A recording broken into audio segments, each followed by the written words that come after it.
Okay, कल हम लोग होमोनिन्स का इवोल्यूशन पढ़ रहे थे। How hominins have developed and evolved, and we have seen some early hominins. For example, Sahelanthropus tecadensis, और ये सब हम लोग नहीं देखे थे. We were discussing Ardipithecus ramidus. Okay, few of these we will discuss, not all. So Ardipithecus ramidus क्या था, उसका ये स्केलेटन है, और इस स्केलेटन को देखने से ये पता चलता है, इसका कॉमन नेम आरडी है। इसको देखने से ये पता चलता है कि they were increasingly bipedal, okay, but still they were living on the trees.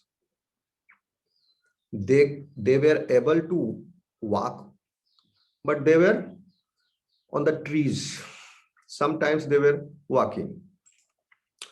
So हम लोग बाइपेडिलिज्म आगे भी पढ़ेंगे, उसमें देखेंगे कैसे बाइपेडिलिज्म किसमें डेवलप हुआ. ठीक है, लेकिन ये भी आप नोट कीजिए कि जैसे जैसे कैरेक्टर्स जो है similar to humans, note that the characters that distinguish humans from other living apes did not all evolve in tight unison. Human के डिराइव कैरेक्टर्स जो है, if you comparison with the, क्या कह रहा है, अदर लिविंग एप्स, अभी के जो लिविंग एप्स से उससे आप कंपेरिजन करो, तो ह्यूमंस के कैरेक्टर्स जो है डिस्टिंग्विश कैरेक्टर्स हैं, डिराइव कैरेक्टर्स जो है एंसेस्टर से, कॉमन एंसेस्टर से जो डिराइव कैरेक्टर्स हुआ. लेकिन ह्यूमंस का जो स्पेशल कैरेक्टर्स है, that did not all evolve in tight unison. एक ही साथ सब नहीं आ गए. ठीक है, जैसे बाइपेडिलिज्म डेवलप हो रहा है 4.4 मिलियन ईयर्स से, सपोज, क्योंकि आर्डिपिथिकस रेमिडस में के स्केलेटन को देखने से ये लगा कि ये 2 पैरों पर चलने के काबिल है, लेकिन लंबी दूरी तक नहीं चल रहा है, शॉर्ट स्ट्रेच में चल रहा है. ठीक है, लटक ये पैर पर ही रहा है, लेकिन कभी कभी थोड़ा बहुत चल भी लेता था. ये 4.4 मिलियन ईयर्स से ये थोड़ा बाइपेडिलिज्म स्टार्टेड डेवलपिंग. ओके, तो एक कैरेक्टर बाइपेडिलिज्म. सेकेंड, अगर ब्रेन का साइज देखा जाए तो वो भी ऐसा नहीं है कि बाइपेडिलिज्म हो रहा है तो ब्रेन भी साइमल्टेनियसली सब इवॉल्व हो गया. No, early hominins were showing signs of bipedalism, their brains remained small. Brain अभी तक स्मॉल ही है, लेकिन बाइपेडिलिज्म डेवलप हो रहा है इन वॉल्यूम. ब्रेन का साइज क्या है, 300 से 450 सेंटीमीटर क्यूब. और आपके ब्रेन का साइज क्या है, क्या वॉल्यूम है? मेरी आवाज आ रही है? Yes, sir. Yes, sir. What is the volume of your brain?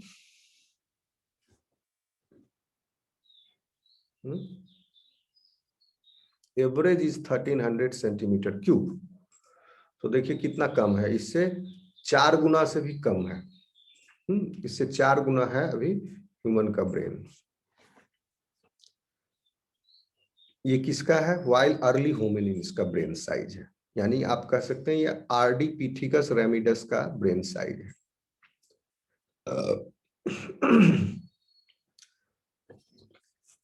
The earliest hominins were also small overall.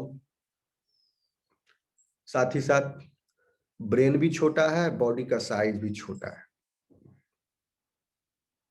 जैसे ये रेमिडस जो है, it is estimated to have weighed 50 kg with relatively large teeth and a jaw that projected beyond the upper part of the face. Jaw जो है बाहर निकला हुआ है फेस से. बॉडी का वेट 50 kg है, साइज छोटा है, 1 मीटर हाइट होगा.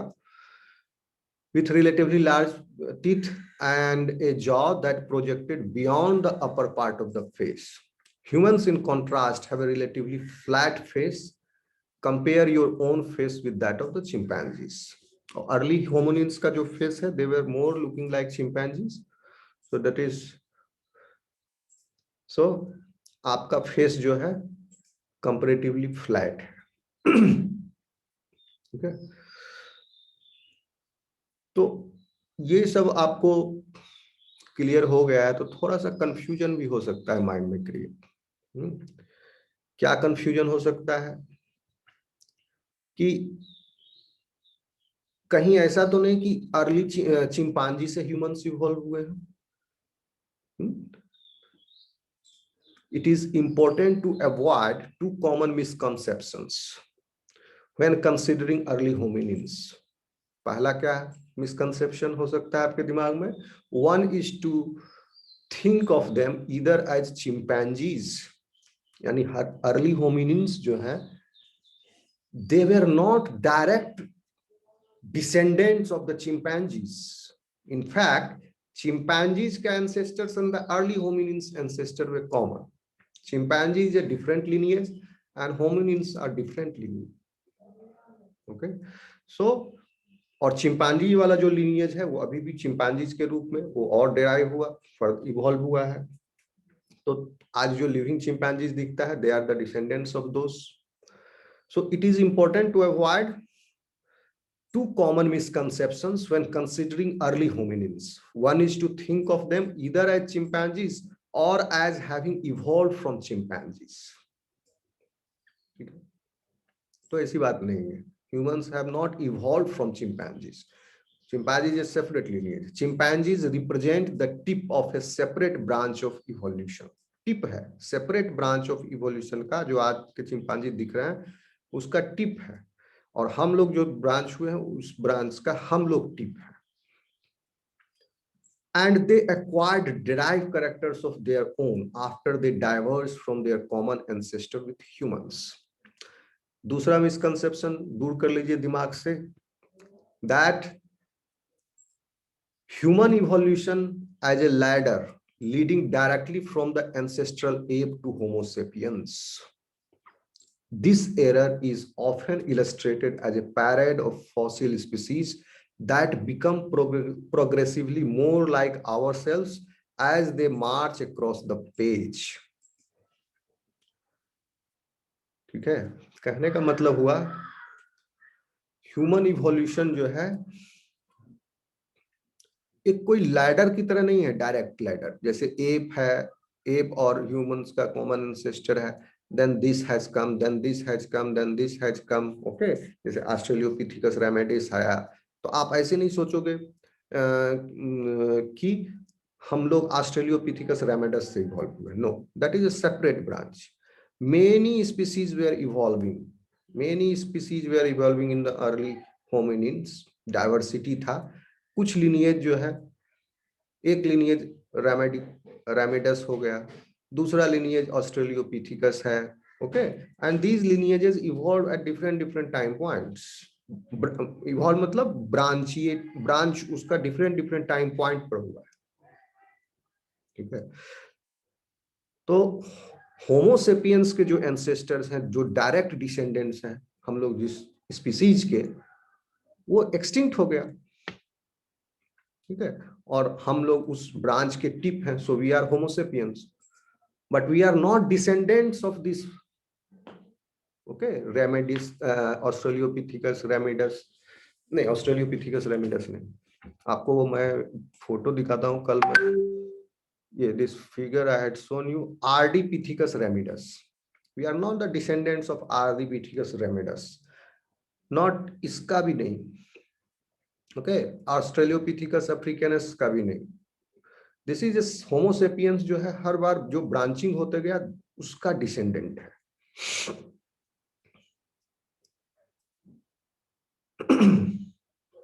मेरी आवाज आ रही है? Yes, sir. तो एक कंफ्यूजन आप दूर कर लीजिए कि we are not chimpanzees, they represent different lineages. तो वो पानिनी वाला था, अलग हुआ।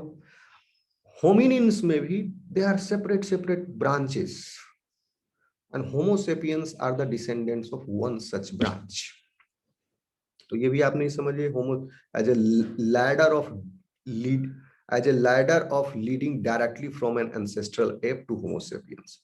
This error is often illustrated as a parade of fossil species that became progressively more like ourselves as they march across the page.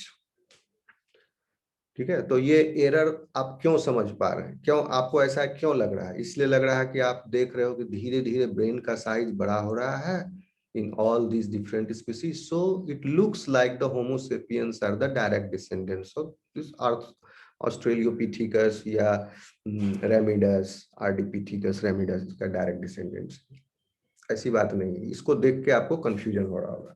But in different lineages also brain size was increasing, and in this lineage जिसमें Homo sapiens develop हुए उसमें rapid increase हो गया brain size का, because of secondary adaptations.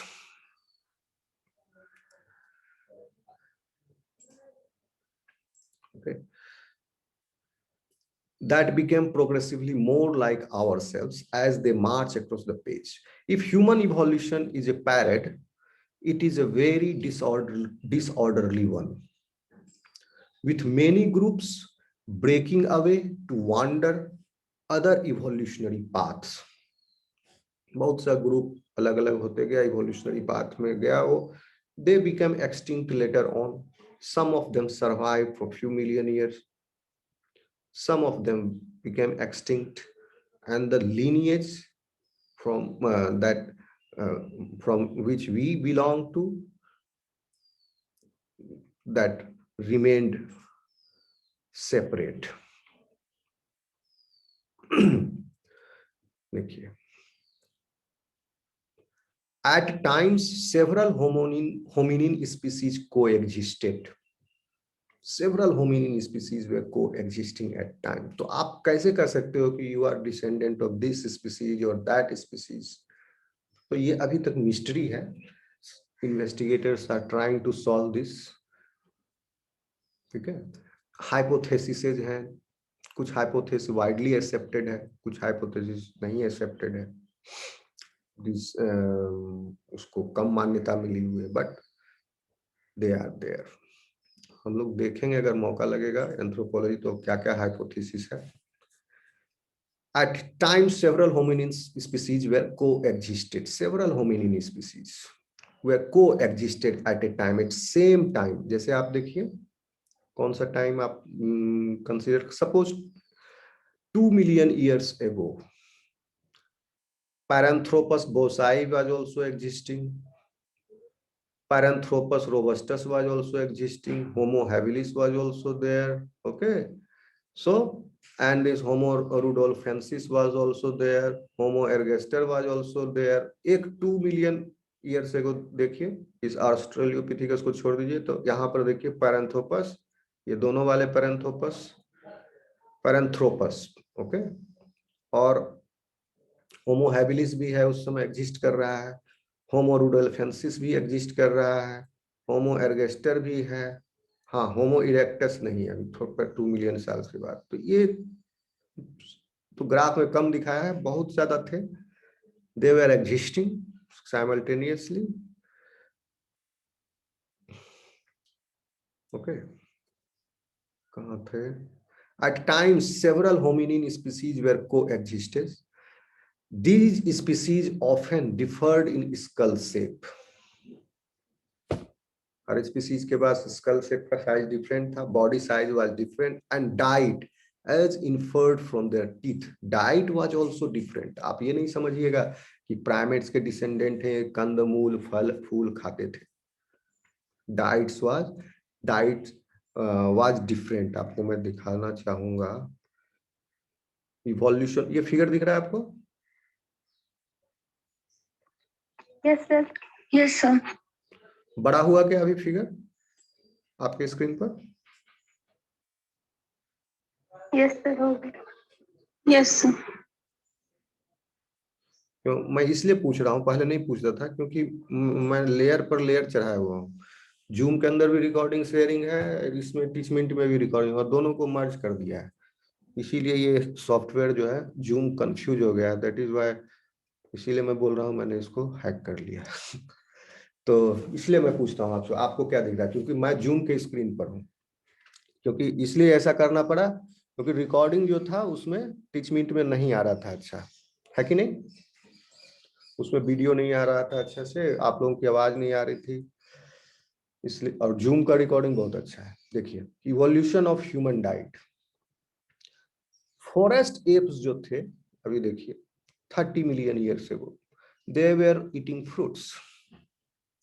Woodland apps 15 million years ago, they were also dependent on fruits. First hominin were also eating fruit. Homo habilis 3 million years ago were 3 million years ago. Homo habilis क्यों दिखा रहा है? This is wrong क्या? 3 million years ago Homo habilis तो आया यहाँ पर, हाँ ठीक है मोटा मोटी। Homo habilis appeared around 2.5 million years के बाद, यहाँ 3 मिलियन दिखा रहा है, चलो कंसीडर कर लो। होमो हैबिलिस, फिर Homo erectus and Homo sapiens.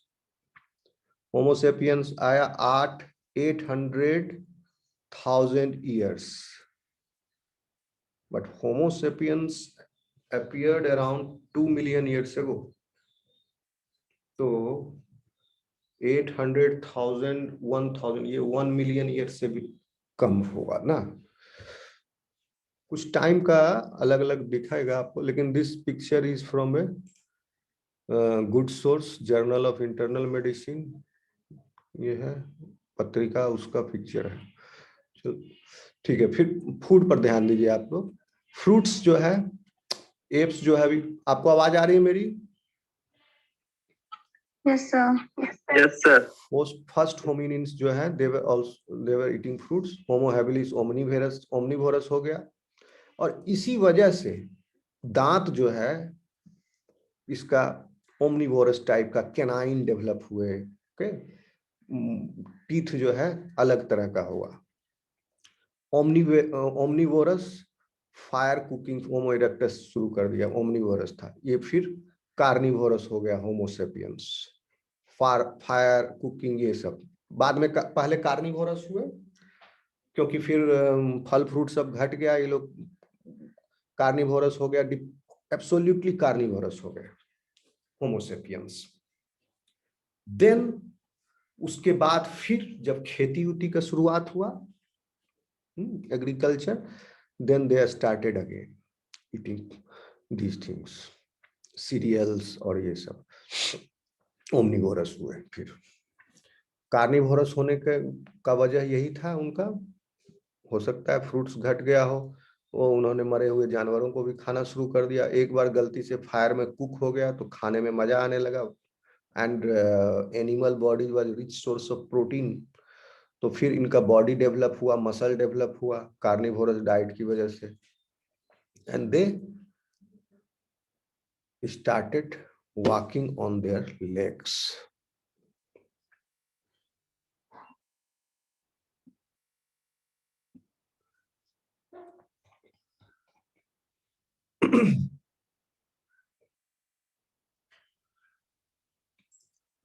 Okay, so at times several hominin species coexisted. These species often differed in skull shape, body size, and diet, as inferred from their teeth. Ultimately, all but one lineage, बहुत सारे lineage थे, लेकिन एक lineage जो है, that one that gave rise to Homo sapiens ended in extinction. कौन and हुआ extinction में? अदर lineages, लेकिन वन lineage जो होमोसेपियंस में इवॉल्व हो गए, उसको छोड़ करके अदर lineage जो है वो सब एक्सटिंक्ट हो गए। तो दिस ऑल्सो इज मिस्ट्री, क्यों एक्सटिंक्ट हो गया? अगर वो एक्सटिंक्ट नहीं होते तो होमोसेपियंस फिर नहीं आते, ठीक है। जैसे डायनासोर एक्सटिंक्ट हुआ तो मैमल्स आए। यहां पर क्या मैकेनिज्म है, क्यों एक्सटिंक्ट हो गए, that we do not know. क्या उनको डिसएडवांटेज हो गया। एक थ्योरी ये भी कहता है क्योंकि उस समय आइस एज था, बात नहीं उस समय नहीं था, ये आइस एज की पहले की बात है। आइस एज तो एक साइकिल है, 50,000 साल में एक बार आइस एज आता है, हर 50,000 ईयर्स। और जब भी कैटास्ट्रोफिक इवेंट हुआ उसके बाद आइस एज आया। But when the characteristics of all hominins that lived over past 6 million years are considered, Homo sapiens appears not as the end result of a straight evolutionary path, but rather as only surviving member of a highly branched evolutionary tree. एकदम direct नहीं है कि Australopithecus, रेमेटिकस, ये erectus, ठीक है, develop हुआ, अब last में होमो सेपियंस आ गए, ऐसा नहीं सोचिएगा आप लोग। हाईली ब्रांच इवोल्यूशनरी ट्री है, other lineages go extinct and one lineage जो है जिसमें होमो सेपियंस है that remained, okay, and we are direct descendant of that lineage। तो अदर lineages कौन से हैं, कुछ का डिस्कशन यहाँ कर देते हैं। ऑस्ट्रेलोपिथ्स, ऑस्ट्रेलोपिथ इसको बोला गया, एस लगा दिया गया, मतलब समझिए इसमें बहुत सारे हैं ऑस्ट्रेलियोपिथिकस। ठीक है, मेरी आवाज आ रही है आप तक? Yes, sir. Yes, sir. Okay, so इनका फॉसिल मिला हमें, fossil record indicates that hominin diversity increased dramatically between 4 to 2 million years ago।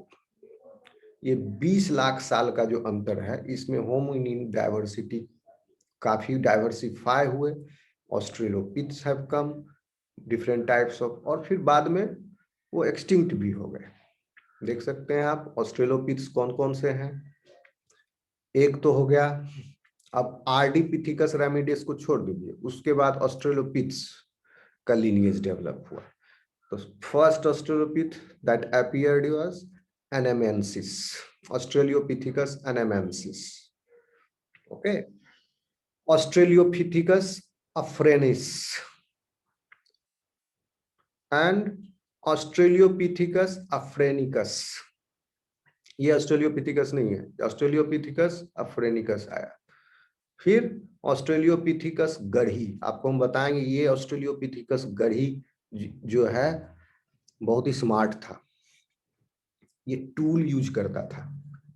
आप कहोगे सर आप बोल रहे थे टूल तो ह्यूमन का हैंड डेवलप हुआ तब जाके यूज कर, तो कुछ कुछ टूल्स जो है यूज करते थे दे वो लोग। जब थंब जो फुल्ली अपोजिबल थंब हो गया तो और उसमें फाइननेस आ गया, आर्टिस्टिक फाइननेस। जैसे आप अगर देखो आज भी चिंपैंजी को आप दे दो नारियल, हेलो मेरी आवाज आ रही है? Yes, sir. तो Yes, sir. बंदर के हाथ में नारियल दे दो, तो कहावत भी है ना, बंदर के हाथ में नारियल, तो वो क्या करेगा नारियल से? वो फोड़ेगा, एक पत्थर खोजेगा कहीं, वो पत्थर को लाके नारियल को पटक पटक के तोड़ेगा, या नारियल को ही पटक पटक के फोड़ेगा, या उसको कोल्ड ड्रिंक देखो चलते फिरते कोल्ड ड्रिंक का बोतल छीन लेता है और उसका ढक्कन खोल के पी जाता है। तो ये सब स्मार्ट मंकीज हैं। तो उस समय भी पहले भी टूल यूज शुरू कर दिया इन्होंने। तो टूल यूज पहला, क्योंकि हम पहले कौन किया हम नहीं जानते, लेकिन फॉसिल एविडेंस जो मिला है उसमें ऑस्ट्रेलियोपिथिकस गढ़ी जो है फर्स्ट टाइम ये टूल मिला। कैसे टूल मिला? ये जो थे जहां फॉसिल साइट था जहां ये मिला, वहां पर टूटे हुए बोन्स थे और कुछ पत्थर थे, और इनका भी फॉसिल था, और bone were belonging to different species, कोई दूसरा जानवर था जिसका बोन, अदर मैमल्स, और उसको उस पत्थर से उसका मर्डर किया होगा, ओके, और सब फॉसिलाइज हो गया। कोई उस समय कैटास्ट्रोफिक इवेंट छोटा सा लोकली आया होगा और सब फॉसिलाइज हो गया। तो इससे पता चला कि इनके पास जो पत्थर था उससे इन्होंने उस बॉडी को तोड़ा, हड्डी सब तोड़ा, ओके। तो टूल यूज का फर्स्ट एविडेंस यहाँ पर ऑस्ट्रेलियोपिथेकस में मिलता है, समझे। तो इवन आप देखेंगे औरंगुटान, चिंपैंजी को नारियल दे दो फोड़ लेगा, कोई पत्थर नट्स दे दो क्रैक करके ओपन करके खा लेगा। औरंगुटान को देखोगे वो क्या करता है, एक स्टिक लेगा, छड़ी लेगा, लकड़ी का डंटी कहीं से खोजेगा, अगर उसको मिल गया कोई बांबी चींटी का, तो क्या करता है, उसको प्रोब करता है, अपने जीभ से सलाइवा लगाएगा तो चिपकने जैसा हो जाता है, और उस लकड़ी को घुसा देगा बिल में और लपेट देगा इसे, और फिर बाहर खींच लेगा, तो उसमें चिपक के कुछ दीमक उमक चींटी पीटी सब आ जाएगा और उसको खा जाएगा। तो ये भी टूल यूज है, औरंगुटान करता है। तो टूल यूज कहने का मतलब हुआ कि टूल यूज जो है एकदम अर्ली होमिनिन स्टेज में भी डेवलप हो गया होगा ये स्किल। तो ऑस्ट्रेलियोपिथेकस देख लीजिए क्या, ऑस्ट्रेलियोपिथेकस अफ्रीकनिकस, ऑस्ट्रेलियोपिथेकस अफ्रेनिस, अफारेनिस नाम दिया गया कि दूर सुदूर मिला अफार, इसलिए अफारेनिस नाम दिया इसको। पैरेंथ्रोपस बोसाई, पैरेंथ्रोपस बोसाई से हम बताएंगे आपको, यहाँ से कुछ कुछ स्पेशल कैरेक्टर्स डेवलप हो गए। तो ये तो ऑस्ट्रेलियोपिथेकस नहीं है आपका, यही है ऑस्ट्रेलियोपिथेकस, ठीक है। तो these are the australopiths. The fossil record indicates that hominin diversity increased dramatically between 4 to 2 million years ago. देखिए 4 से 2 मिलियन ईयर्स ago तक ऑस्ट्रेलियोपिथेकस है। ऑस्ट्रेलियोपिथेकस रफली मतलब 4 मिलियन ईयर्स पे आ ही गया अनेमेंसिस, और 2 के बीच में, 4 से 2 के बीच में। तो ये आ गया आपके ऑस्ट्रेलियोपिथेकस अफारेनेसिस, फिर आपका ऑस्ट्रेलियोपिथेकस ये अफ्रीकेनस, और ऑस्ट्रेलियोपिथेकस गढ़ी भी इसी के अंदर आ गया, ठीक है। तो ये 20 लाख साल में ऑस्ट्रेलियोपिथेकस का बहुत डाइवर्सिफिकेशन हुआ। Many of the hominins from this period are collectively called australopiths. Their phylogeny remained unresolved on many points. आप लोगों में कोई इसको सॉल्व कर दो मिस्ट्री को, ठीक है। उनका फाइलोजेनेटिक ट्री जो है अभी तक अनरिजॉल्व है, कैसे ब्रांचिंग हुआ, कौन किसका संतान है, कौन किस लिनियज से इवॉल्व हुआ, क्यों नहीं मिल पा रहा है। उनको फॉसिल रिकॉर्ड मिलना जरूरी है ना, फॉसिल मिलेगा तभी हमको वो कनेक्टिंग मिसिंग लिंक जो है, गैप है, वो सब फुलफिल हो पाएगा। आप ऐसे समझो कि एक ब्रांच, एक ट्री है और डिफरेंट डिफरेंट ब्रांचेज है। आप सपोज करो कि ये ब्रांच जो है यहाँ तक गायब है और उसके आगे हमारे पास फॉसिल है, और यहाँ तक का फॉसिल हमको नहीं मिल रहा, फिर एक कॉमन एंसेस्टर का फॉसिल है, तो फिर आगे चल के यहाँ गायब है, फिर आगे फॉसिल है, इसका फॉसिल नहीं मिला। तो इस तरह से मिसिंग गैप, जो गैप्स है उसको अभी तक हमारे उसके लिए अभी तक नहीं हो पाया है फुलफिल, ओके। तो एंथ्रोपोलॉजिस्ट इस काम में लगे हुए हैं टू अंडरस्टैंड इट। आप लोग भी अगर बड़े तो हो गए हो, अगर इंटरेस्ट होगा तो उसमें कंट्रीब्यूट करोगे, okay. Called australopiths, their phylogeny remain unresolved on many points, but as a group they are almost certainly paraphyletic. कितना सुंदर बात है, but as a group they are almost certainly paraphyletic. Paraphyletic मतलब होता है descendant of one group, एक ही group से सारे हैं। तो इसका मतलब ये हुआ कि ऑस्ट्रेलियोपिथेकस का जो एंसेस्टर है दैट इज सिंगल। ऐसा नहीं कि डिफरेंट एंसेस्टर से ये Australopithecus, ancestors are similar, one, एक पैराफिलेटिक ग्रुप का है, but different Australopithecus species. The earliest member of the group is Australopithecus anamensis, lived 4.2 to 3.9 million years ago. Australopithecus anamensis, this one, okay? इसका fossil भी complete नहीं मिला है हम लोगों को। Million years ago, close in time to older hominins such as Ardipithecus ramidus, close in time. Ardipithecus ramidus आया, यहाँ अपीयर हुआ, okay, and it went extinct, it became extinct. लेकिन हमको जो फॉसिल मिला ऑस्ट्रेलियोपिथिकस का, ठीक है, ये तो कल इन्होंने डिराइव किया है कि कितना टाइम तक ये रहा होगा, इसका मॉलिक्यूलर स्टडीज करके, डीएनए स्टडीज करके, ठीक है। आजकल ये सब मॉलिक्यूलर लेवल पर होता है स्टडी, कि इसका डीएनए से मैच किया जाएगा, इसके डीएनए से मैच किया जाएगा इसका, ओके, फॉसिल रिकॉर्ड्स का, तब मॉलिक्यूलर लेवल पर हमको पता लगेगा कि न्यूक्लियोटाइड डिफरेंसेस कैसे कैसे इसमें कॉम्प्लेक्सिटी आ गया। तो इस दैट मीन्स कि this came later, again the complexity that you find in this, so that means this came later। लेकिन फिर कंफ्यूजन है कि जो हमको फॉसिल मिला वो तो बाद का है, हो सकता है उसके भी एंसेस्टर पहले ब्रांचिएट हुए होंगे, और फॉसिल जो मिला उसको आप स्टडी कर रहे हैं, कुछ मिलियन साल के बाद वो फॉसिल आया, but still that is the same species. तो उसमें उसके अंदर भी कुछ कैरेक्टर्स जो हैं जो पहले नहीं होंगे, फिर बाद में अपीयर हुए होंगे, तो ये सब अभी भी मिसिंग लिंक है। सो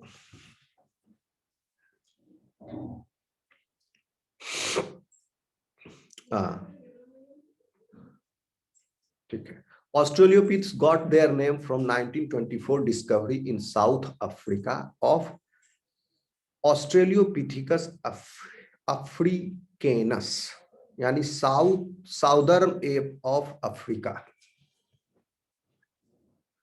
1924 में एक फॉसिल मिला साउथ अफ्रीका में, और उसका नाम दिया गया ऑस्ट्रेलियोपिथिकस अफ्रीकेनस।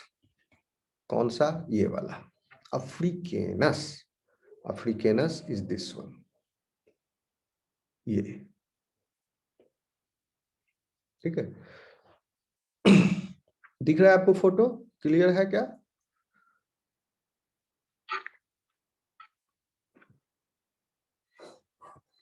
आवाज आ रही है? Yes, sir. Yes, sir. Sorry, ये पिक्चर आपको क्लियर दिख रहा था क्या, ये स्कल डेवलपमेंट का? Yes, sir. Yes, sir. Yes. Yes, sir. तो फॉसिल मिला हमको अफ्रीकेनस का 1924 में। म्यूट कर लीजिए।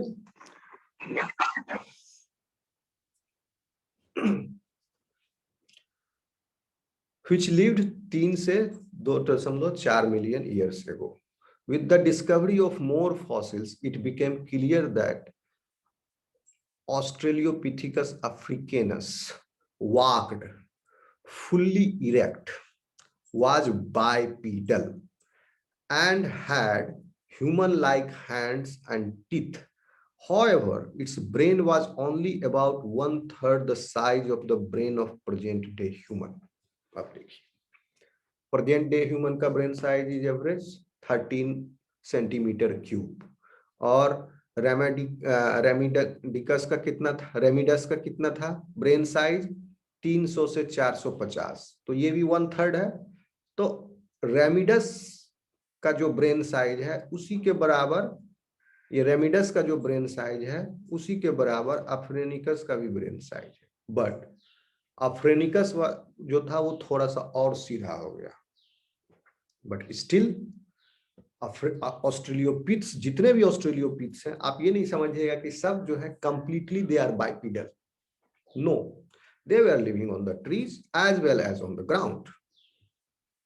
ठीक है, अब देखिए इसमें हम बताएंगे, इसमें एक थ्योरी ये भी कहता है कि 1 करोड़ साल पहले जब हिमालय का बन गया, पर्वत आ गया, हिमालय पर्वत श्रृंखला, 1.5 करोड़ साल पहले तो वो टकराया, और 50 लाख साल तक में थोड़ा थोड़ा उठते उठते वो पर्वत श्रृंखला बन गई। इसका रोल है बाइपेडलिज्म में, हिमालय का डेवलप हुआ। बताइए, आप सोच नहीं सकते हो, कोई दिमाग लगा सकता है कि कैसे हिमालय डेवलप हुआ तो बाइपेडलिज्म भी डेवलप हुआ? क्या हुआ कि हिमालय पर्वत श्रृंखला जब ये टकराया, इंडियन पेनिनसुला जब यहाँ यूरेशियन प्लेट से, और टेथिस सागर बीच में था, वो चला गया और हिमालय पर्वत श्रृंखला उत्पन्न हुई। तो हिमालय के आ जाने से ये न्यू जियोलॉजिकल इवेंट हो गया। क्या हो गया? क्लाइमेट में चेंजेस हो गए। अफ्रीका में जो जंगल थे, घने जंगल, जहां पर अभी सहारा है, यानी वो सब कंट्री आप समझ लीजिए, इजिप्ट हो गया, कीनिया। इजिप्ट में तो फॉसिल नहीं मिलता, ज्यादातर हमको कीनिया, तंजानिया, साउथ अफ्रीका, ये सब रीजन में मिलते हैं।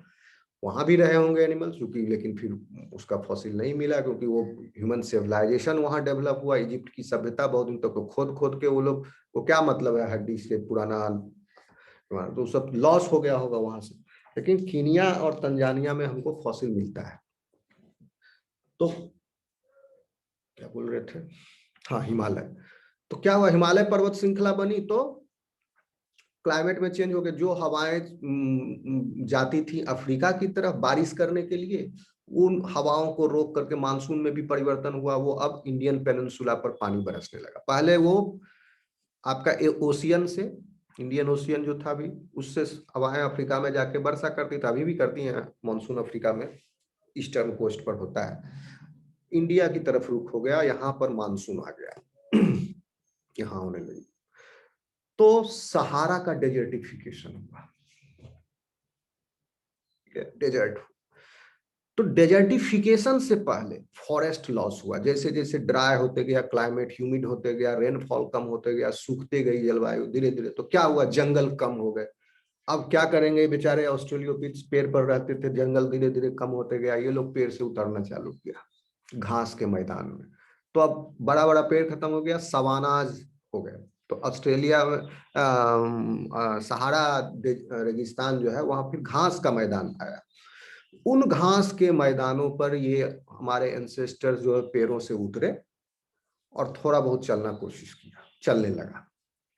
कुछ दूर तक चलता था पहले, ऑस्ट्रेलियोपिथेकस कुछ दूर तक चलते थे, फिर धीरे धीरे देवेर, और उसमें विकास होते गया। फिर धीरे धीरे कुछ लोग अब ज्यादा जमीन पर रहने लगा, पेड़ पर कम रहने लगे, और कुछ फिर आगे चल के कंप्लीटली पेड़ को छोड़ दिया रहना। वो कौन था जो कंप्लीटली छोड़ दिया? And they were completely bipedal. First time Paranthropus robustus, ठीक है, ये हो गया बाइपीडल। और ऑस्ट्रेलियोपिथेकस जो है वो पेड़ पर, जमीन पर, उछल कूद, इधर उधर, नीचे ऊपर, सब जगह रह रहे थे। They were well suited for, Australopithecus जो था well suited for canopy living, पेड़ आर्बोरियल हैबिटेट। लेकिन आप फिर कहोगे कि आरडीपिथेकस रेमिडस का जो ये स्केलेटन दिखाया, इससे ये लगता है कि ये पैरों पर चल सकता था, बाइपीडल। हाँ, चल सकता था, थोड़ा देर के लिए चल सकता था, लेकिन कभी लंबी दूरी तय नहीं करेगा। थोड़ी देर के लिए चल सकता था, थोड़ी देर के लिए खड़ा हो सकता था। समझ में आ रही बात? Yes, ये एक पॉइंट, yes, ट्रांसफर कैसे, मतलब सब लोग कैसे बाइपीडल हो गए? नहीं समझ में आया आपका बात, फिर से बोलिए। कोई कैरेक्टर है ना बाइपीडल, तो ये सब लोग कैसे हो गए? सब लोग मीन्स, मतलब ये पहले सब लोग बाइपीडल हो गए ना, तो ये क्वाइट कैरेक्टर इनहेरिट कैसे हो गया? तो उसका इनहेरिट कैसे नहीं होगा? उसका बच्चा में आएगा ना वो करेक्टर। जो आप लाइफ टाइम में जो आपने एडेप्टेशन से क्वालिटी जनरेट करेंगे, you will transfer that through the DNA to the next generation. So next generation जो है वो उस कैरेक्टर को एक्वायर्ड किए हुए ऑलरेडी, वो बाय बर्थ बाइपेडलिज्म हो गया। Okay, yes, sir. क्यों एक्वायर्ड कैरेक्टर को अपने एक लाइफ टाइम में? देखिए, एक कैरेक्टर बाइपेडलिज्म को एक्वायर करने में कितना मिलियन साल लगा। कोई एक उतना साल तक थोड़े जिंदा रहा। बहुत सारा जनरेशन, हजारों जनरेशन आते गया, one generation after another generation, थोड़ा थोड़ा इंप्रूवमेंट होते होते होते होते ये बाइपेडलिज्म जो है डेवलप हो रहा है। ठीक है। ऑस्ट्रेलियोपिथेकस में अभी कम है, अब उसके बाद देखेंगे फिर ज्यादा हुआ, फिर ज्यादा हुआ, फिर ज्यादा हुआ, और अल्टीमेटली होमोसेपियंस आप पूरा कंप्लीट बाइपेडलिज्म है। पेड़ पर तो नहीं चढ़ जाते हो रहने के लिए। हाँ, जो एडवेंचर करने वाला है वो ट्री हाउस वगैरह बना ले, but that is different thing. क्या यही पूछना चाहते थे कुंदन? क्या कुंदन पूछ रहे थे क्या, या कोई और सवाल था तुम्हारा? हेलो।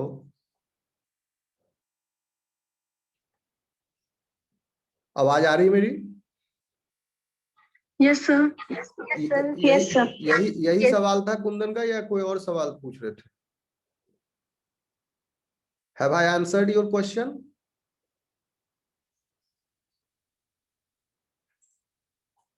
Okay. I think कि वो नहीं सुन पा रहे मेरी बात। कुंदन तुम सुन पा रहे हो मेरी बात? ये सुन पा रहे। अच्छा, देखिए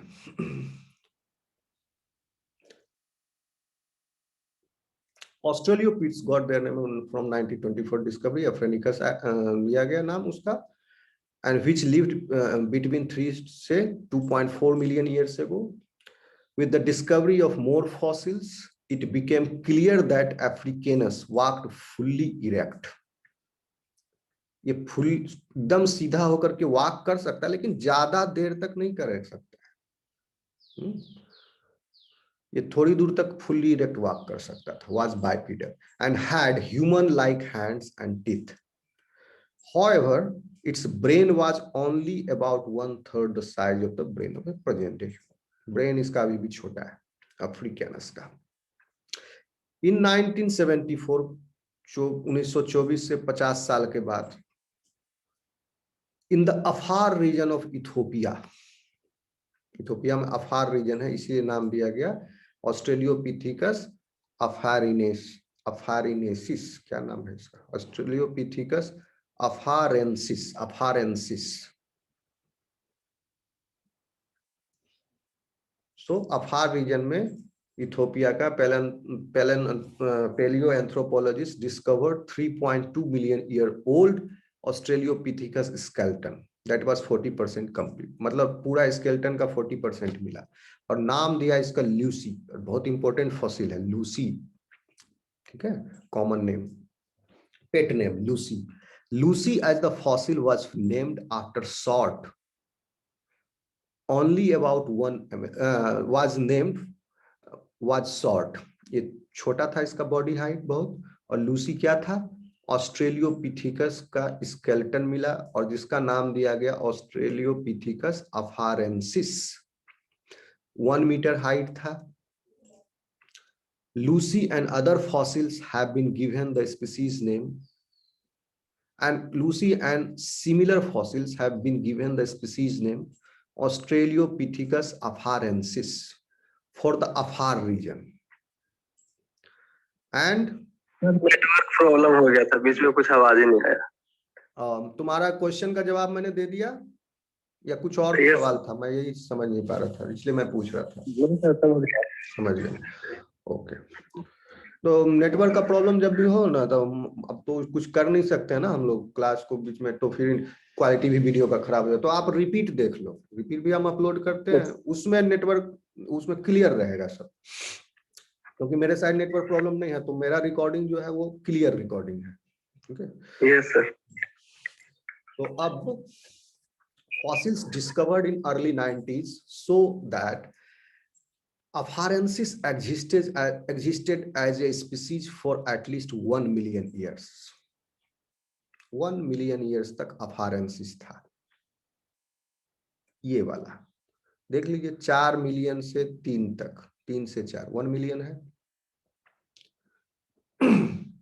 और इसकी क्या खासियत थी? लूसी नाम दिया गया इसका, और 1 मीटर टॉल था ये।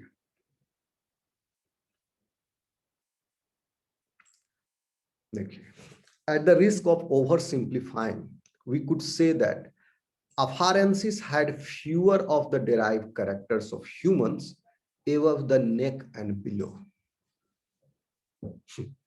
ये कह रहा है कि Afarensis में भी ह्यूमन लाइक कैरेक्टर्स जो थे अभी कम ही एक्यूमुलेट हुए हैं, ठीक है।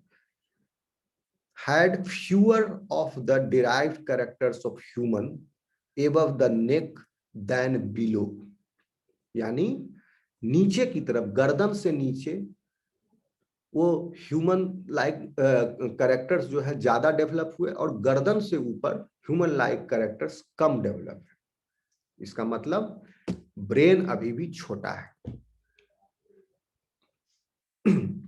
Lucy's brain was the size of a softball, छोटा सा सॉफ्ट बॉल,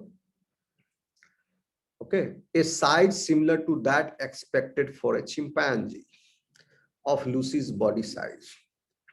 लूसी का बॉडी साइज भी चिंपांजी के बॉडी साइज के बराबर है, तो चिंपांजी का ब्रेन साइज लूसी का ब्रेन साइज was similar.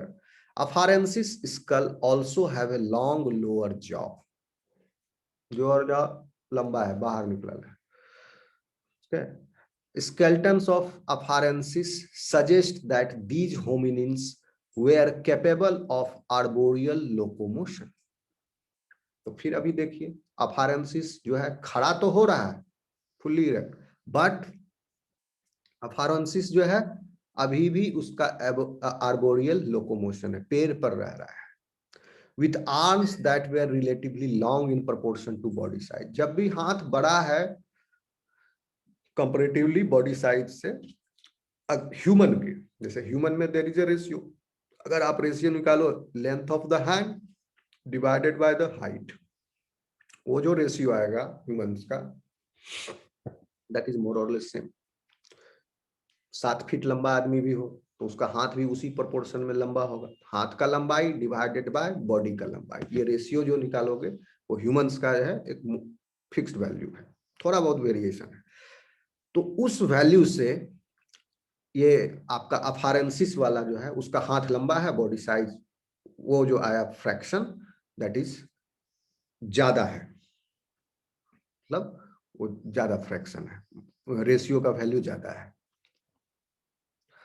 इसलिए कह रहा है कि प्रोपोर्शन इन ह्यूमंस जो है हाथ का लंबाई ज्यादा है. तो हाथ का लंबाई जब भी ज्यादा है तो समझ लीजिए कि हाथ का लंबाई की वजह से क्या पैर पर लटक के इधर से उधर कर रहा है. However, fragments of pelvic and skull bones indicate, pelvic यानी कमर का हड्डी और skull bones indicate that Afarensis walked on 2 legs. Skull bone से क्या पता चला, क्यों स्कल बोन का 2 लेग्स, बाइपेडलिज्म से क्या संबंध है स्कल का?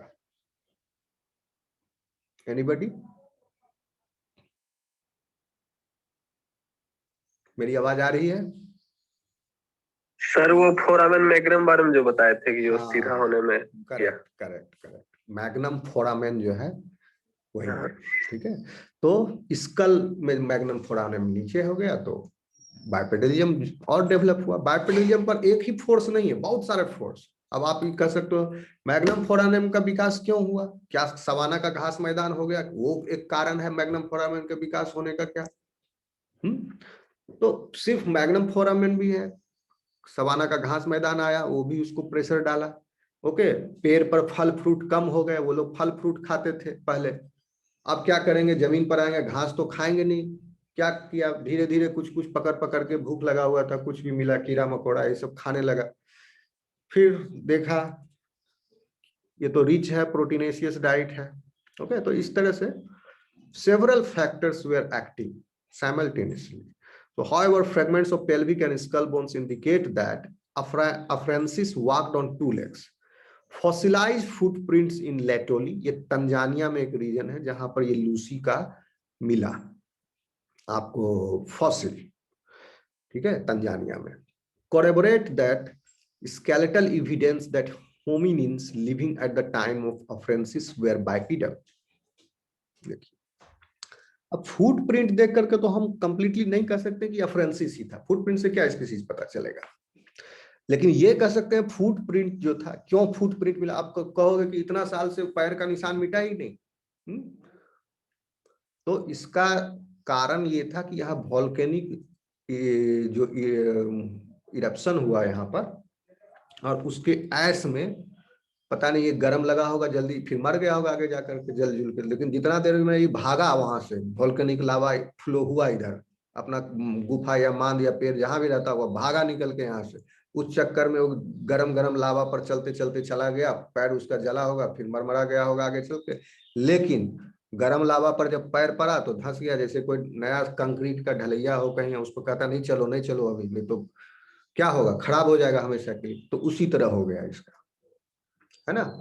तो ये फुटप्रिंट देख करके तो नहीं पता चल सकता है कि ये कौन सा स्पीसीज था, लेकिन इसका टाइम से ये पता लग रहा है कि 3.5 मिलियन ईयर्स एगो है, और रीजन जो है वहीं पर अफरेंसिस का भी स्कल बोन्स मिला. 40% हो सकता है ये जो भागा यहाँ से निकल के वही हो यहाँ जिसका 40% हमको मिला। ठीक है, ये अफ्रेंसिस। मेरी आवाज आ रही है? Yes sir. Yes, sir. Sir जमीन पे आने के बाद ही टेल लॉस्ट हुआ क्या?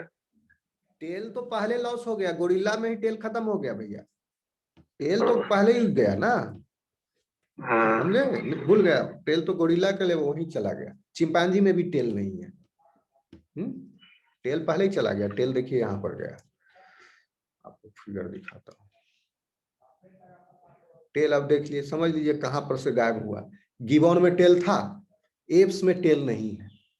गिबॉन में भी के पास भी टेल नहीं है। ओरंगुटान के पास टेल है, देखो ये है ओरंगुटान का फोटो, देखो खोजो इसके पास पूंछ है कि नहीं है। है पूंछ? नहीं है। No, sir. No sir. Sir. Gorilla के पास भी पूंछ नहीं है। तो ये सब पूंछ जो है आपका गायब हो गया। पहले ही न्यू ओल्ड वर्ल्ड मंकीज के पास पूंछ था। यस। ठीक है, यही कैटेरिनी में सर्कोपिथिक्वाइडिया यहाँ पूंछ है। ओल्ड प्लेटिरिनी, न्यू वर्ल्ड मंकी, ये सब के पास भी पूंछ है। लेकिन जो होमिनोइडिया हुआ, ठीक है, एंथ्रोपोइडिया में भी पूंछ है इसके पास, होमिनोइडिया में पूंछ गायब हुआ। Okay sir. अब आप देखिए कहाँ थे, लेटोली। तो ये लूसी का जो फुटप्रिंट मिला, हो सकता है लूसी ही हो ये। ठीक है, तो इससे confirm that upright posture evolve quite early in hominin history. भागा यहाँ से लावा वोल्केनिक इरप्शन हुआ तो।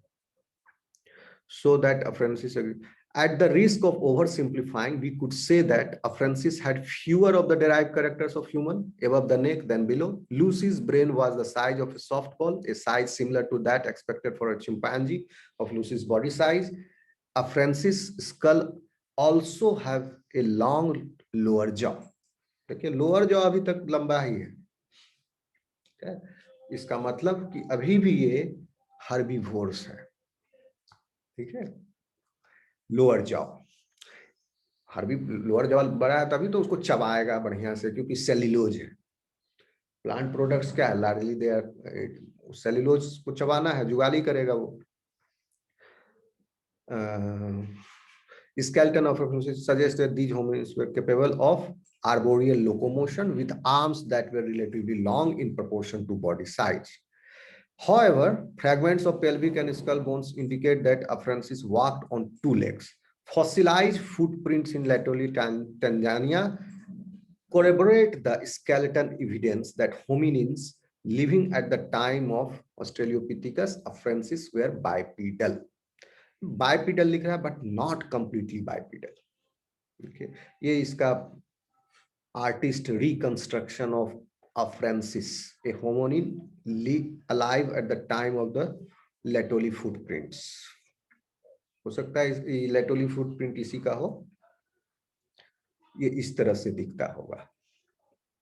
ठीक है, तो अब नीचे भी चल रहा है, पैर पर भी लटक रहा है। जब इसको देखिए, एक इसका भाई पैर पर चढ़ा हुआ है, दिख रहा है ये फोटो? Yes sir. तो ये अगर ऊपर दिख गया कुछ तो ऊपर चढ़ के खा गया, ले लिया। नीचे दिखा तो नीचे, दोनों तरफ ये दोनों साइड कंफर्टेबल थे। Another lineage of Australopiths consists of the robust Australopiths. वो थे these hominins which include species। अब देखिए पैरांथ्रोपस बोसाई भी ऑस्ट्रेलियोपिथिकस में ही रखा है। ठीक है, अगर हम आपको बताए होंगे थोड़ा देर पर कि अलग है तो ये मत मानना। पैरांथ्रोपस बोसाई भी ऑस्ट्रेलियोपिथिकस ही है, ऑस्ट्रेलियोपिथिकस ही है, क्योंकि ऑस्ट्रेलियोपिथ्स के हेड में ये रखा है इसको।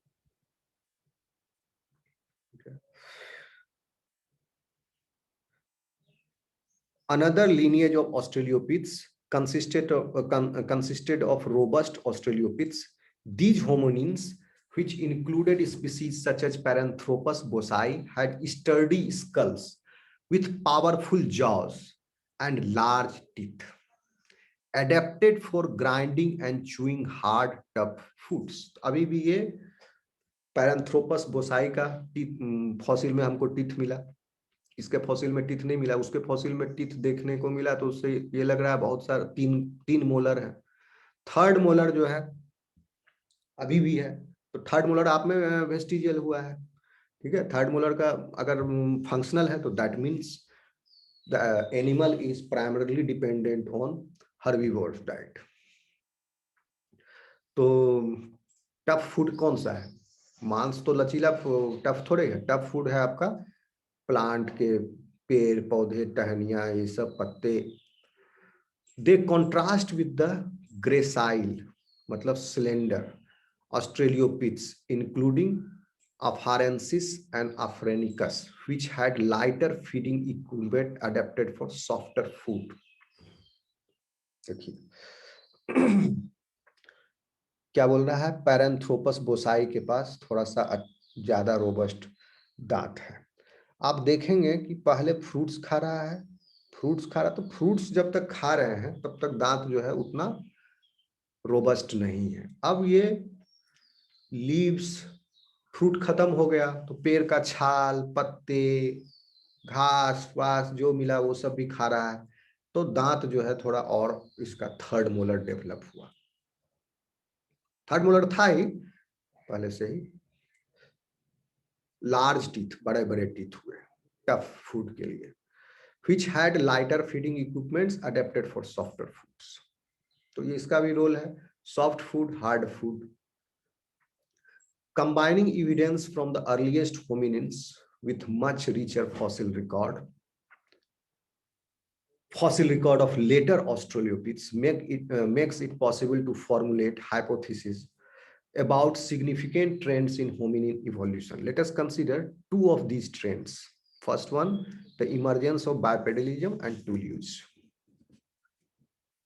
तो कह रहा है यही कि जो भी हमको सबूत मिल रहा है पहले वाले होमिनिन से, और क्योंकि पहले वाले होमिनिन्स का हमको फॉसिल रिकॉर्ड उतना रिच नहीं है, हालांकि इसका भी रिच नहीं है, कुछ ही मिले हैं, एक लूसी मिल गया, एक कुछ और जूसी मिल जाएगा, एक दो फॉसिल तो सब इसे मिला है, तो लेकिन पहले वाले का तो और भी कम है, जो मिला भी है वो इनकम्प्लीट फॉसिल है। अब जैसे हाथ का हड्डी ही नहीं, तो अब हम कैसे पता देखें कि उसका हाथ कैसा था? स्कल का फ्रेगमेंट्स मिला, हैंड नहीं है, लेग नहीं है। तो combining evidence from the earliest hominin with much richer fossil record of later australopiths. Later australopiths जो है इसका फॉसिल रिकॉर्ड ज्यादा अच्छा है, और वो सब एविडेंस को कंबाइन करने से जो हम समझ सकते हैं कि it is possible to formulate hypothesis that significant trends in hominin evolution. Hominin evolution में सिग्निफिकेंट ट्रेंड है, जैसे बाइपेडलिज्म का emergence, gradual emergence of bipedalism and tool use. अब देखिए टूल यूज में छुपा हुआ है ब्रेन डेवलपमेंट।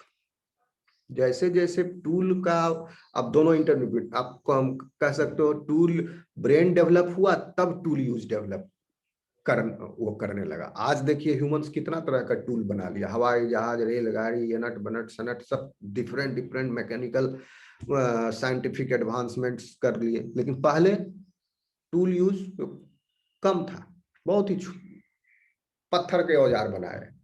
तो अब ये इस पर भी डिपेंडेंट है ब्रेन का डेवलपमेंट, क्योंकि एनालिटिकल स्किल, वो सोचने लगे ओ इसको नुकीला कर दें पत्थर को तो हम ज्यादा अच्छा से चीर पाएंगे इस मांस के टुकड़े को, इसको हम थोड़ा सा ऐसा फ्लैट करके शार्प कर दें, धार बना दें, तो एक बार ऐसे मारे तो कट जाएगा, फिर पत्थर को डंटी से बांध दें तो हथौड़ा बन जाता है। तो इस तरह से दिमाग लगाना शुरू किए वो लोग और सोचना शुरू किए, एनालिटिकल स्किल। तो टूल यूज के साथ साथ जैसे जैसे टूल यूज में एडवांसमेंट हुआ, ब्रेन का साइज भी बढ़ना शुरू हुआ उनका, ठीक है ना। इसीलिए कहते दिमाग का इस्तेमाल करोगे तो दिमाग डेवलप होगा, ओके। लेकिन लाइफ टाइम में नहीं, अब फिर आपका बच्चा को फायदा होगा उसका। आप तो ऑलरेडी इवॉल्व हो गए, आप कंप्लीटली डेवलप हो गए। देखिए बाइपेडलिज्म तो सिग्निफिकेंट ट्रेंड है, एक तो बाइपेडलिज्म और दूसरा टू व्हील्स। मेरी आवाज आ रही है आप लोगों तक? Yes sir. Yes, yes sir. Sir. Yes, sir. Our anthropoid ancestors of 35 से, अब देखिए बाइपेडलिज्म का कहानी है शुरू किया शुरू से, बस छोटा सा है एक पैराग्राफ में आप देखेंगे 35 से 30 मिलियन ईयर्स अगो, तो अभी तक 35 से 30 मिलियन ईयर्स अगो क्या था? ओके, होमिनिन के एंसेस्टर्स थे, अभी भी वो एप है होमिनिन। देखिए फिगर आपको हम दिखाए हैं पहले, यहाँ देखिए 35 से 30, मान लो 30 ही मान लो, 30 मिलियन ईयर्स अगो क्या है, एक एप जो है they started brachiating from the this group, monkey group. Monkey और एप का कॉमन एंसेस्टर से एप का ब्रांचिंग शुरू हो गया। आप जो टेल का सवाल किए थे वो यहीं पर गया, टेल। अब टेल गया तो बाइपेडलिज्म का चांस हो बन गया, टेल की आवश्यकता नहीं रह गई ज्यादा उनका। Our anthropod ancestors of 35 to 30 million years ago were still tree dwellers. But by about 10 million years ago, the Himalayan mountain range had formed. Thrust up in the, देखिए यही हम जो बताया आपको, हिमालय का रोल बाइपेडलिज्म में है। कितनी इंटरेस्टिंग बात है, आप सोच नहीं सकते। ठीक है, Himalayan mountain range had formed or thrust up in the aftermath of the Indian plate's collision with the Eurasian plate। ठीक है, तो यूरेशियन प्लेट से कॉलिजन हुआ, धीरे धीरे हिमालय पर्वत का भी, यूरेशियन प्लेट उधर से यूरोपीय और साइबेरिया, चाइना जो है वो आपका इंडियन प्लेट नहीं है, वो था यूरेशियन प्लेट। ठीक है, साइबेरिया, चाइना, ये सब यूरेशियन प्लेट है, तिब्बत, और वो इसीलिए तिब्बत का पठार बना।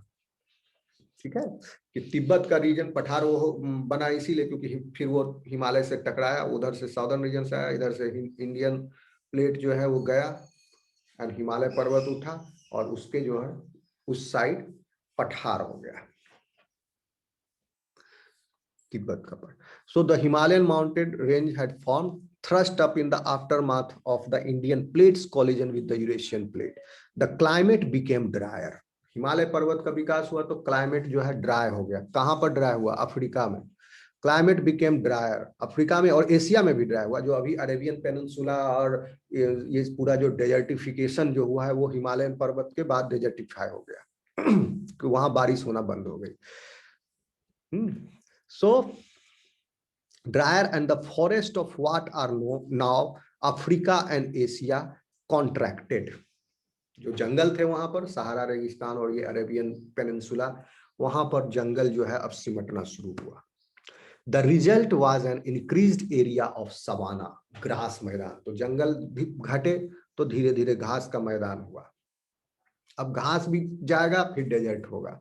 तो देखिए घास का मैदान आया तो बाइपेडलिज्म को डेवलप करने में मदद मिला। अब वो डेजर्ट हो गया जब घास के मैदान, तो वहां से वो लोग भागे। धीरे धीरे डेजर्ट, फूड एक ही बार में तो डेजर्ट नहीं हो गया, धीरे धीरे होते गया डेजर्टिफिकेशन। ओके, किसी तरह काम चलते रहा। आप देखा अपने काम चल रहा है, उसके generation after generation, then they started migrating. Migration जब भी हुआ है वो फूड की खोज में हुआ। खाना, मेन काम क्या था? खाना खोजना और खाना खाना। उन लोगों के लिए खाना ही सबसे बड़ा टेंशन था। तो अब हिमालय का रोल देखिए माइग्रेशन में। अब ह्यूमंस जो है अब निकल के, होमिनिन्स जो है वहां से निकले और they migrated in other regions.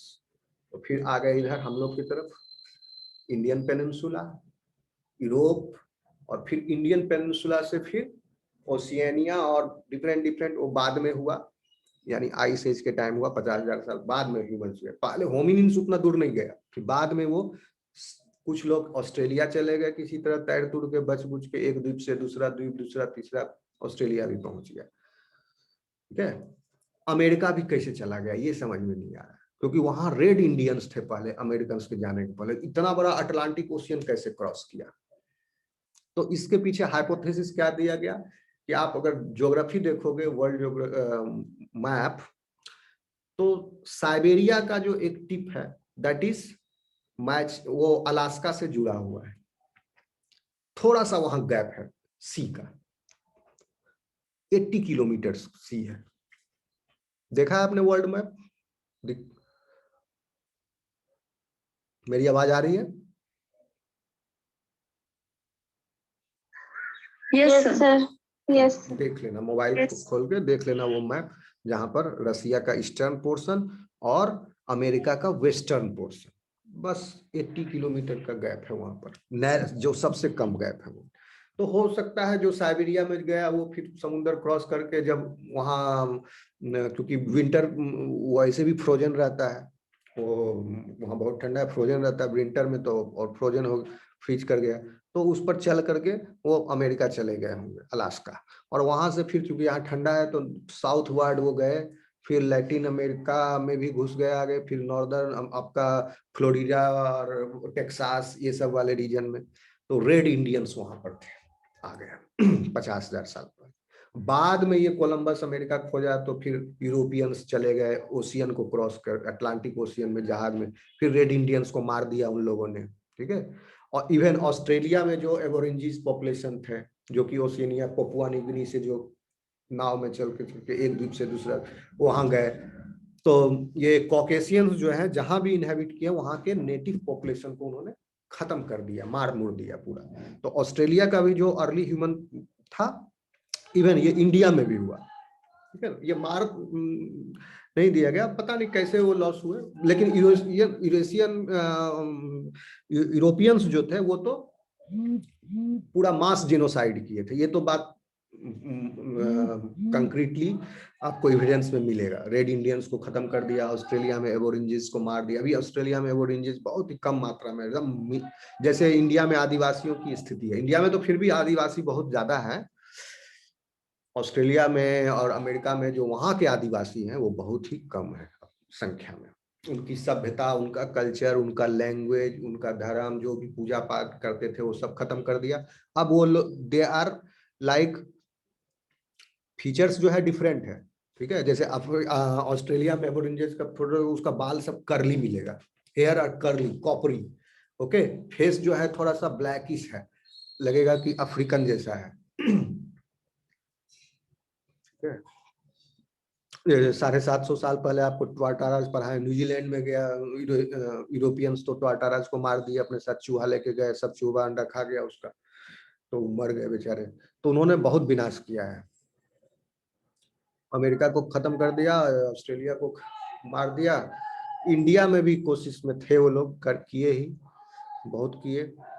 यहाँ भी फैमिलिन बंगाल की जो अकाल आया उसमें 30 लाख लोग मर गए। एनीवे चलो, कहाँ थे हम पढ़ रहे थे, ये माइग्रेशन हुआ उनका for the climates became dryer, और उसके बाद फॉरेस्ट जो सूख गए, फिर मैदान आया, फिर डेजर्ट हुआ जब, तब माइग्रेशन हुआ उनका। The result was an increased area of savanna habitat with fewer trees. For decades, paleoanthropologists have seen a strong connection between the rise of savannas, strong connection, a direct evidence, the rise of savanna, savanna मतलब घास के मैदान होते हैं, and the rise of bipedal hominins. घास का मैदान जैसे जैसे बढ़ा, बाइपीडल होमिनिन्स भी बढ़ते गए, डेवलप होगा बाइपेडलिज्म। According to one hypothesis, tree dwelling hominins could no longer move through the canopy. ठीक है, जो अभी हाइपोथेसिस जो दिया गया कि अब जो है अभी भी ट्री ड्वेलिंग होमिनिन्स है, बट ट्री ड्वेलिंग मतलब पेड़ पर रह रहा है, लेकिन वो कैनोपी के थ्रू अब मूव नहीं कर रहा है। भले पेड़ पर चढ़ करके सो गया ब्रांच पर, लेकिन अब उछल कूद करके एक ब्रांच से दूसरा ब्रांच, दूसरा से तीसरा, ऐसे वो नहीं कर रहा है। अर्ली दीज होमिनिन्स, बाइपेडलिज्म का डेवलपमेंट हो रहा है। So natural selection favoured adaptation that made moving over open ground more efficient. Underlying this idea is that while non-human apes are superbly adapted for climbing trees, they are less well suited for ground travel. For example, as a chimpanzee walks, it uses 4 times the amount of energy used by a human. Okay. तो non-human apes जो है, they were superbly adapted for climbing trees. ठीक है? Although they are superbly adapted for climbing trees, or less well suited for the ground travel. Ground travel तो उनके पास capability आ गई, ठीक है, लेकिन अभी भी जो है अच्छे से वो बढ़िया से नहीं कर पा रहे हैं लॉन्ग दूरी, ज्यादा दूरी तक ग्राउंड ट्रेवल। जैसे चिंपांजी है, चिंपांजी को आप हाथ पकड़ के खड़ा कर दो, उंगली पकड़ के खड़ा हो जाएगा, 2 पैर पर थोड़ी दूर चल लेगा वो। और एक नुकसान ये भी था 4 पैरों पर चलने का कि एनर्जी इसमें ज्यादा खर्च होता है, 4 टाइम्स। 4 पैर काम कर रहा है ना, चारों पैर का मसल इज इन्वॉल्व, तो एनर्जी ज्यादा लग रहा है, 4 times the amount of energy used by. मेरी आवाज आ रही है? Yes, sir. यस सर, आ रही है। ये फिगर सर बाइपेडियम अगर इनहेरिट हुआ है तो बच्चे को भी सिखाना क्यों पड़ता है चलने के लिए? बच्चा को इसलिए सिखाना पड़ता है, बच्चा को इसलिए सिखाना पड़ता है। आप म्यूट करो, कंफ्यूजन क्लियर कर, म्यूट कीजिए पहले। देखो, बच्चा का अभी लाइफ जर्नी चल रहा है। फर्टिलाइजेशन के बाद जायगोट बना, एक सेल स्टेज है, तो क्या एक लाइफ तो आ गया, वहां डिप्लॉयड हो गया एक सेल, तो क्या एक सेल चलना शुरू कर देगा खुद से? डेवलप होगा, फीटल डेवलपमेंट होगा, लेग का विकास होगा, मसल डेवलपमेंट होगा, प्लान पूरा है उसके अंदर, प्रोग्राम्ड है। बच्चा इज प्रोग्राम फॉर बाइपेडलिज्म, वो प्रोग्राम्ड है पैर पर चलने के लिए, समझे? लेकिन जब उसका पैर डेवलप, आप मत सिखाओ बच्चे को चलने के लिए, वो खुद से खुद चलना शुरू कर देगा। हाँ, थोड़ा टाइम लेगा, चूंकि पेरेंटल केयर है तो आप उसको उंगली पकड़ के चलाते हो, आप मत चलाओ। Yes, sir. छोड़ दो तो क्या वो जिंदगी भर चारों पैर पर चलेगा? नहीं, वो 1 साल हो जाए 2 साल में खड़ा होगा, लेकिन चलेगा वो, ठीक है? ठीक है, लेकिन सर मतलब ऐसा पढ़े हैं कि जो स्पेस में जाते हैं तो वो उनको उड़ना सिखाया जाता है, फिर वापस जब आते हैं तो चलना भूल जाते हैं, फिर से उनको सिखाना पड़ता है चलने के लिए, ऐसा क्यों? स्पेस में लॉस ऑफ ग्रेविटी होती है, ठीक है, उड़ना नहीं सिखाया जाता है उनको। वो क्या किया जाता है, उनको ट्रेनिंग देने के लिए एक चैम्बर होता है, वहां पर जी जो है बहुत ज्यादा क्रिएट किया जाता है बाय रोटेशन, और जी जब ज्यादा क्रिएट होगा तो ग्रेविटी, अर्थ का ग्रेविटी जो है अर्थ पर ही है, लेकिन उस लोकल एरिया में अर्थ का ग्रेविटी जो है 0 हो गया एक तरह से, क्योंकि जी बढ़ा दिया उस चैम्बर का, तो उस चैम्बर को बहुत तेजी से रोटेट कर देगा।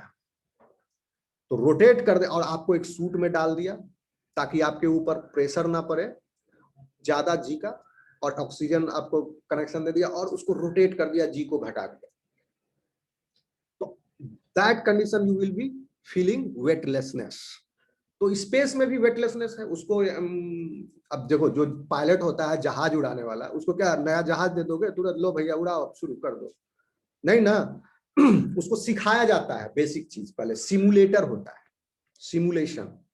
एक नकली जहाज होगा, प्लेन होगा, उसी में पायलट सीट पर बैठेगा, पूरा फील आएगा कि हम जहाज ही उड़ा रहे हैं, उसका स्क्रीन पर भी दिखेगा आसमान में जा रहे हैं, ये वो कंप्यूटर लगा रहेगा, सब प्रोग्राम रहेगा, कौन सा बटन कैसे दबाना है, लीवर कहाँ कब ओपन करना है, वो अपने आप प्रोग्राम करेगा। दिस हैज डेंजर कम, उसको क्रिएट किया जाता है, वेदर खराब हो गया, अब आप क्या कीजिएगा। तो इस तरह से सिमुलेटर है, उसी तरह सिमुलेटर में उसको सिखाया जाता है। तो जब ग्रेविटी लॉस होगा तो बॉडी वेटलेसनेस आ गया, तो थोड़े पैर पर खड़ा हो सकता है, वो अपने आप फ्लोट कर जाएगा एयर में, फिजिक्स का लॉ है, फ्लोट कर गया, ठीक है। तो उसको अब बिना ज्यादा एफर्ट के, जैसे जमीन पर अगर खड़ा है, हल्का सा ऐसे बॉडी को करे, वो उठ जाएगा और उठते चला जाएगा, फिर वो ऐसे करेगा तो फिर रुकेगा। तो ये कोई वो नहीं है, वो नेचुरल, वो ग्रेविटी के वजह से, जो वेटलेसनेस है उसकी वजह से हो रहा है। अब चूंकि स्पेस में वो रह लिया ऐसे करके लटकता हुआ 6 महीना तक, ठीक है, तो क्या दिक्कत आएगा उसके पास जब धरती पर वापस आएगा? तो थोड़ा बहुत तो उसको प्रॉब्लम होगा।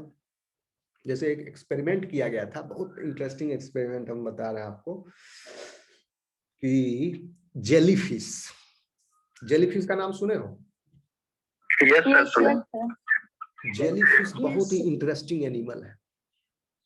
क्यों इंटरेस्टिंग एनिमल है? पिछले क्लास में आप पढ़े होंगे जेलीफिश। क्या है जेलीफिश, बताइए, बताना हमको। Corellia, sir. Sir, Nigeria, sir. Colentrata.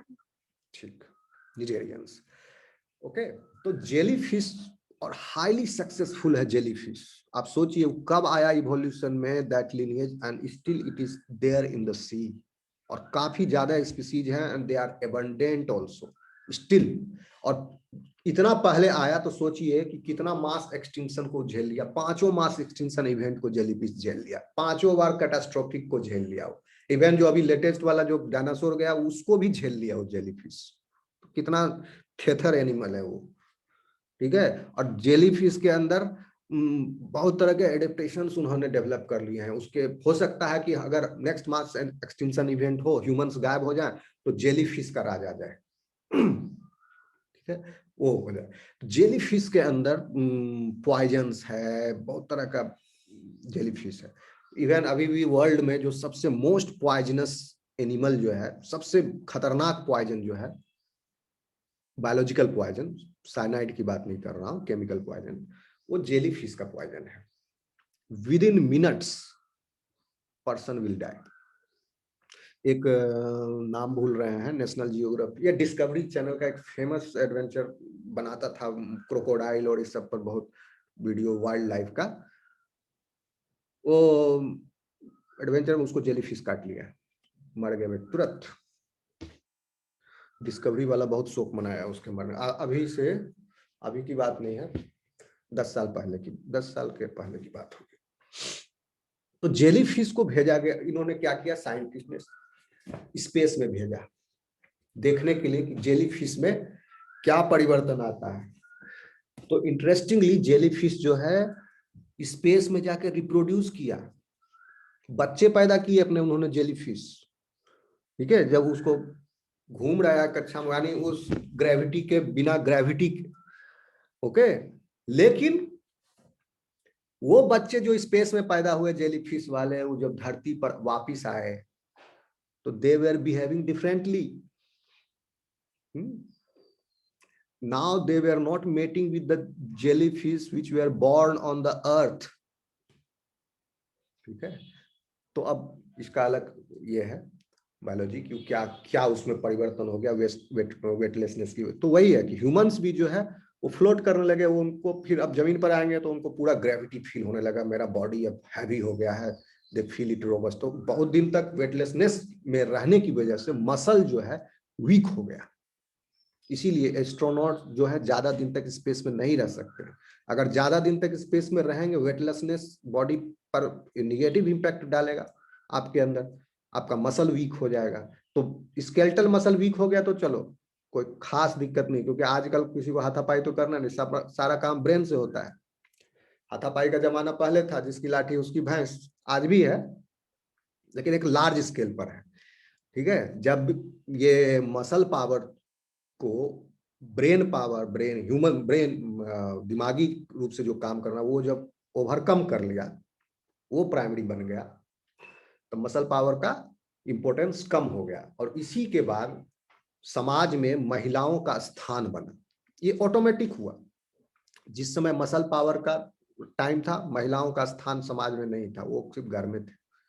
अब दिमाग का इस्तेमाल शुरू हुआ, पढ़ोगे, लिखोगे, नौकरी प्राप्त करोगे, कुछ स्किल डेवलप होगा, ये सब चीज आया, ठीक है। तो महिलाएं जो है सो फिर समाज में अपना स्थान बनाएंगी। अब आजकल के डेट में जिसके पास मसल है उसको क्या काम मिलेगा, कहेगा जाओ ना चौकीदारी करो, बॉक्सर बन जाओ, पहलवानी करो, बॉक्सर बन जाओ, बॉडीगार्ड बना देगा, खूब बढ़िया। एक छोटा सा 5 फीट का आदमी है, वीआईपी आदमी, उसके अगल बगल 6 फुट्टा 4 गो बॉडीगार्ड चलता है, देखे हो कि नहीं? मेरी आवाज आ रही है? तो Yes, sir. Muscle Yes, sir. Muscle power का इंपॉर्टेंस कम होते गया। तो मसल पावर, तो कहने का मतलब स्पेस में जो है मसल वीक हो गए। तो अगर स्केलेटल मसल वीक हो गया तो कोई खास दिक्कत नहीं है आपको, आपका नौकर चाकर काम करेगा या आपका वो काम करेगा। लेकिन मसल जो है इन्वॉल्व इन इंपॉर्टेंट फंक्शन, जैसे कि गट वाले मसल जो रिवर्स पेरिस्टेल्सिस करके उल्टी कराते हैं, या पेरिस्टेल्टिक मूवमेंट की वजह से जो फूड पार्टिकल्स इंटेस्टाइन में आगे बढ़ते हैं और डाइजेशन और absorption and assimilation of the nutrients होते हैं, वो मसल वीक हो जाएंगे तो क्या होगा? बहुत दिक्कत हो जाएगा। Serious concern for you. Yes sir. तो मसल ऐसा नहीं है कि वो चलना भूल गए, वो चलना स्टार्ट कर देते हैं, थोड़ा सा 1-2 दिन टाइम लगेगा। वो कोई कैरेक्टर लॉस नहीं हुआ है, क्योंकि ये कैरेक्टर जो है पूरा इवोल्यूशन, बिलियंस ऑफ इवोल्यूशन का कहानी है। ये कोई लॉस होने वाली चीज नहीं है। किसी का पैर काट दें तभी वो नहीं चल पाएगा। ओके, अब आगे बढ़े। समझ गए तुम? यस सर, समझ गए। देखो ये सर रिलीजन कहाँ से आ गया आप पे? क्या बोले? रिलीजन कैसे आ गया? रिलीजन मतलब धर्म। हाँ, ये कैसे आ गया? ये कैसे आ गया? हाँ बताते हैं। चलिए म्यूट कर लीजिए। देखिए, अभी भी आपके पास आंसर नहीं है बहुत सारे सवालों का, ठीक है? तो जब आंसर नहीं है आदमी के पास, तो वो क्या करता है? It is because of God. Okay, it is the godly act. जैसे पुराने जमाने में लोगों को नहीं पता बारिश कैसे होती है, तो क्या बना दिया? एगो देवता बना दिए, इंद्र भगवान वर्षा कराएंगे। तो एगो देवता है बारिश के देवता। वो नहीं जानते थे कि भैया ओशियन से इवेपोरेशन होकर ये वाटर साइकिल है, आसमान में जा रहा है, फिर कंडेंस होकर बादल बन के बरस रहा है। ठीक है, ये नहीं समझ पा रहे हैं। क्यों कहीं जगह ज्यादा बारिश हो रही है, कहीं डेजर्ट है, कम बारिश हो, सब क्लाइमेट जियोग्राफी इसके बेसिस पर है। हवाओं का flow, mountain ranges, that mountain ranges obstructing the flow. जैसे आपका लैटिन अमेरिका में क्या है, आप 5 ये माउंटेन रेंज है, हर कॉन्टिनेंट में माउंटेन रेंज है। एशिया में हिमालय है, यूरोप में आल्प्स है। ओके, लैटिन अमेरिका में क्या है, साउथ अमेरिका में एंडीज है, और नॉर्थ अमेरिका में क्या है, रॉकी माउंटेन्स है। अफ्रीका में एटलस है, समझ गए? एटलस माउंटेन है आपका नॉर्दर्न अफ्रीका के ऊपर में, और उस एटलस माउंटेन के उधर मेडिटेरेनियन सी है, और उसके बाद यूरोप शुरू हो जाता है।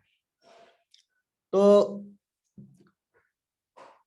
इस माउंटेन रेंजेस की वजह से बारिश का प्रभाव अलग। जैसे माउंटेन, इसमें क्या होता है कि माउंटेन रेंज के एक तरफ ज्यादा बारिश होती है और दूसरे तरफ कम होती है। तो एटलस माउंटेन जो है वो सहारा के ठीक ऊपर में नॉर्दर्न टिप पर है, ठीक है? तो मेडिटेरियन से जो भी हवाएं आई वो उससे टकरा करके वो एक नैरो स्ट्रिप जो है नॉर्दर्न सहारा, जहां पर आपका मिस्र का नाइल नदी जो है मेडिटेरियन में मिला थोड़ा सा, वो बेल्ट फिर है। ओके, फिर मिस्र के बगल में आपका लीबिया है, लीबिया का वो ऊपर वाला बेल्ट, फिर अल्जीरिया है, अल्जीरिया का भी थोड़ा सा ऊपर नैरो बेल्ट। ओके, इस तरह फिर मोरक्को है, और उसके बाद नीचे एटलस माउंटेन है, और एटलस माउंटेन के बाद सहारा डेजर्ट है। तो मेडिटेरियन से जो हवाएं टकराती हैं वो उस, जैसे इंडिया में आपका वेस्टर्न घाट है, वेस्टर्न घाट है, तो वेस्टर्न घाट के वेस्ट साइड में नैरो स्ट्रिप, वहां से फिर कोस्टल रीजन शुरू, वेस्ट साइड में सारे शहर है, मुंबई, पूना, ये सब, वो तो वेस्टर्न घाट पर ही है। बेंगलोर, आपका रत्नागिरी, गोवा, ये सब, तो वहां पर आप देखोगे बहुत बारिश होती है। अरेबियन सी से टकरा के सब बारिश इधर गिर गया। हिमालय में मानसून अरेबियन सी से बंगाल की खाड़ी से मानसून टकराया और हिमालय के दक्षिण साइड में बारिश हो गया। नॉर्थ साइड तिब्बत का पठार, उधर तिब्बत सब सूखा रह गया, वो डेजर्ट है, कोल्ड डेजर्ट है। इसी तरह रॉकी माउंटेन है नॉर्दर्न अमेरिका में, उधर कोल्ड डेजर्ट है, और फिर इधर नवादा डेजर्ट है साउदर्न साइड, और ऊपर में कोलोराडो है, और आपका वेस्टर्न साइड ज्यादा बारिश हो रही है रॉकी माउंटेन में। लैटिन अमेरिका में एंडीज पर्वतमाला है, एंडीज पर्वतमाला के फिर वेस्टर्न साइड ज्यादा बारिश हो रही, नॉर्दर्न साइड सूखा है। ईस्टर्न साइड सूखा है। तो इसी तरह तो ये सब लोगों को समझ में नहीं आता था कि ऐसे बारिश का पैटर्न, तो जो भी काम हुआ जो समझ में नहीं आया बोल दो गॉड। तो गॉड हो गया, देन राइचुअल्स भी आ गए, ठीक है। तो गॉड को ये पसंद है, वो पसंद है, कोई आदमी बोल दिया ये पसंद है तो 5 आदमी कर दिया हाँ वो बोला, तो ऐसे ऐसे करके धीरे धीरे थ्योरीज डेवलप हुए। ओके, अब ह्यूमंस जो है थोड़ा सिविलाइज्ड भी होंगे, उनको ये महसूस हुआ, उनमें बोलचाल की भाषा विकसित हुई, ठीक है। पहले इशारों में बात करते, फिर बोलचाल की भाषा विकसित हुई। अब चूंकि उनके बच्चे हैं, पेरेंटल केयर का डेवलपमेंट हुआ, तो feelings, sentiments, emotions, attachment, love, hate, okay, friendship, इस सब तक चीज का डेवलपमेंट हुआ। तो वो क्या करेंगे, उन्होंने कुछ नियम कायदे कानून बनाए। अब चूंकि ग्रुप में रहते हैं तो उन्होंने एक तो सबसे बड़ा प्रॉब्लम फाइट जो होता था फीमेल्स को लेकर के, सो दे मेड इट, अलग अलग ग्रुप अलग अलग नियम बनाया कि that female is reserve for that guy, that female is reserve for that guy, that. तो ये इस तरह से रिलीजन जो है एक धर्म का रूप लिया। फिर पूजा पद्धति का विकास हुआ, अलग अलग रीजन में अलग अलग हुए। और एक रिलीजन को कौन शुरू करता है, एक कोई आता है वो 4 बात बोल दिया, वहां से रिलीजन शुरू हो गया, और पूरा दुनिया में दंगा फसाद उसके बाद शुरू। वो कहीं भी कुछ भी ट्रूथ नहीं है, ये सब, ठीक है, सब फॉल्स है। आपके सवाल का जवाब दिया हो गया? यस सर, हो गया। ऑल दो ठीक है, चलिए अभी तो 8 बज रहा है, हम लोग यहाँ तक पढ़े हैं, और ये वाला दिखाएंगे आपको जिसमें अर्ली होमिनिन्स हैं 8, इसका नाम दिया गया है ऑस्ट्रेलियोपिथेकस, और उसका डिस्क्रिप्शन भी है। ऑस्ट्रेलियोपिथेकस रेमिडस है, ऑस्ट्रेलियोपिथेकस अनेमेंसिस है, अफ्रेनेसिस है, अफ्रीकानस है, रोबस्टस है, और इसमें बोसाई भी है, हैबिलिस है, एंड इरेक्टस है। तो ये नेक्स्ट क्लास में हम देखेंगे। ओके, आज के लिए इतना ही, कल फिर लेंगे। Okay, Okay, Okay, sir. Okay, sir. Thank you, sir. Thank you, sir. Thank you.